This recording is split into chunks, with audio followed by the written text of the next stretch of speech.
Chase, I want to lead off in some news that by now probably everybody's heard, but I want to kind of expand on it a little bit. And I'm going to start by reading the headline. General Motors to eliminate gasoline and diesel light-duty cars and SUVs by 2035. Sounds pretty awesome, don't it? What if I told you they weren't the first one to announce it? Yeah, you would be right.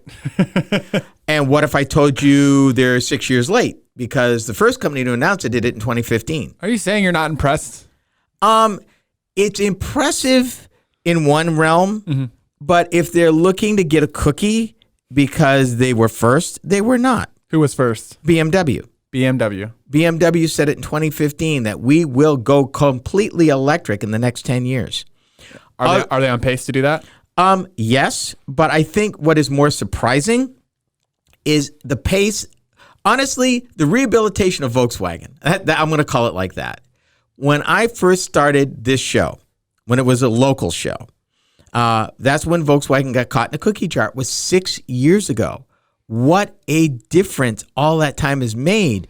The money that they are spending as a result of the settlement has totally, basically building an electric charging industry. They had to spend $2 billion in the United States alone in $500 million tranches. BMW is one that lied about the... No, that was Volkswagen. That's okay.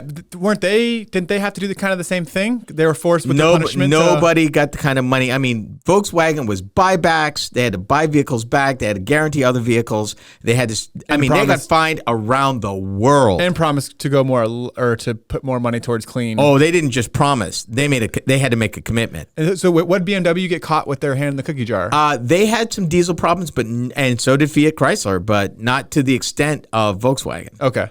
Because Volkswagen basically... Yeah, I thought so. I was getting confused. Yeah, Volkswagen basically lied. Yeah, straight up. But it was probably the lie that saved the company. Yeah. But getting back to GM, here's a company that spent over 100 years refining the internal combustion engine.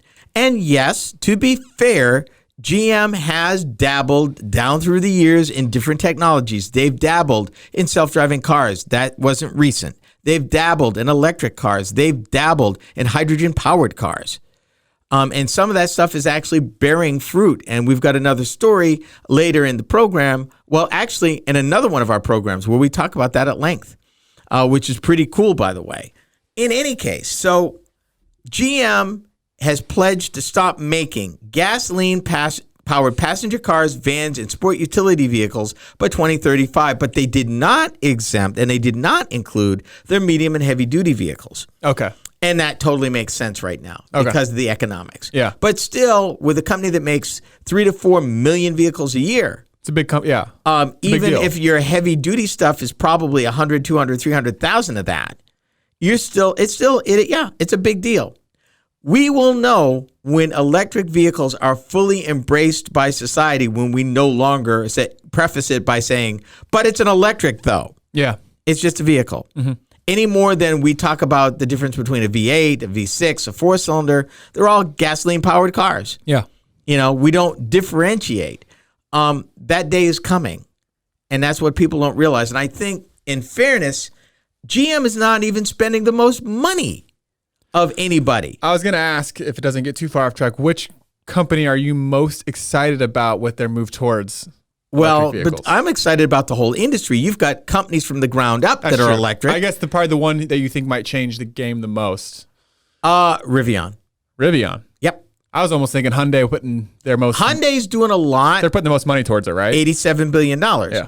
They're doing a lot, but that's spread over 3 brands, and it's spread over the next 10 years. Yeah.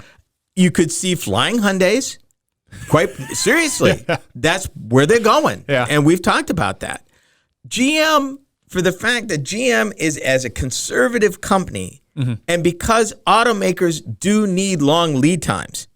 Now, to the average person, that's over 15 years away. Yeah. Or actually, no, I'm sorry. It's less than 15 years, a little over 14 years away. Yep. And it seems like a long time. To an automaker, that is a cycle and a half of development.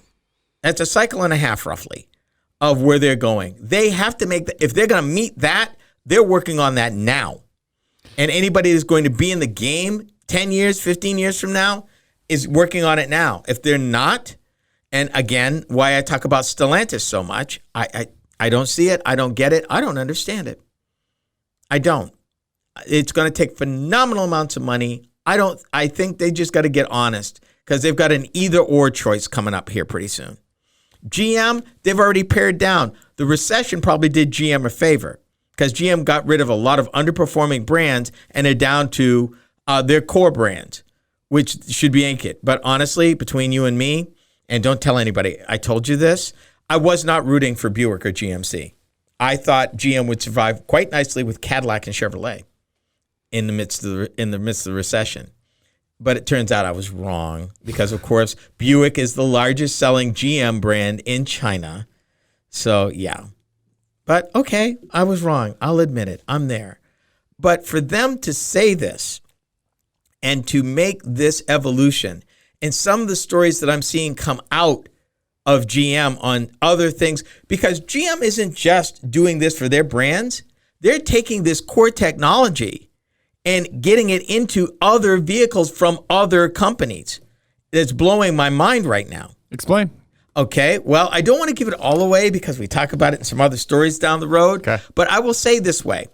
GM has developed their hydrogen fuel cell technology far enough that it's going to be put in a big over-the-road rig for sale in the next 2 years.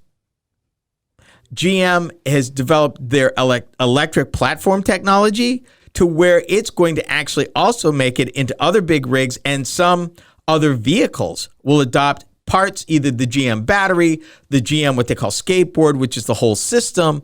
Yeah, GM is not only going to be an electric company for their nameplates, but they may very well be a tier one supplier to other automakers and other people who want to be in the business because of their economy of scale.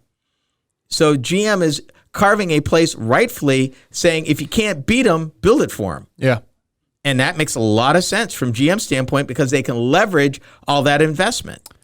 How much do you think, we talked about the state of California announced it will no longer allow the sale of new gas-powered vehicles by 2035. Do you think that had an effect? I mean, it's no, none at all. No. Well, I won't say not at all because it's it's a big California, big population, a lot of people, and big market. California is the fifth largest economy in the world. Yeah, so I figured that California. In the article I read, doing more research on this, that was one of the things they talked about. It's one thing for that to happen, but for GM to really say they're going to be net zero carbon, that's a big deal. Yeah, and that's the other thing. Not only did they say we're going to be totally electric, that's by 2035. They're going to be carbon neutral by 2040. Yep. I mean, that's all in, my friend. Yeah. That's all in and very commendable. But again, people need to realize this boils down to dollars and cents. Trust me. You don't be the size of a General Motors and everything that has to change in their whole supplier network. This is hundreds, if not thousands of suppliers, tens of thousands of employees, cities, towns, engineers. This is a big deal. GM's factories are also going green. Renewable energy. All U.S. factories will use renewable energy by 2030, and global factories will switch over by 2035. Suppliers will also be pulled into the plan too, as they set ambitious targets to reduce emissions and source more sustainable materials. Absolutely. Holy cow. Yeah. I mean, there are some loopholes acknowledged with carbon credits and things, but generally the fact that a large manufacturing American company is willing to do this is a recognition that the world is demanding that they be sustainable and responsible. And you only are in business if you give your customers what they want. And right now, their customers, what they want. I'll tell you what might be a bigger deal. The current administration's willingness to buy 675,000 electric cars and trucks and vans, and that, sir, might be a healthy push because that's a lot of money, even if it takes 10 to 15 years to evolve it, which it will. I mean, it's not going to happen in 1 year. It will happen over a period of years, but that will help the industry. You are listening to RoadWorthy Drive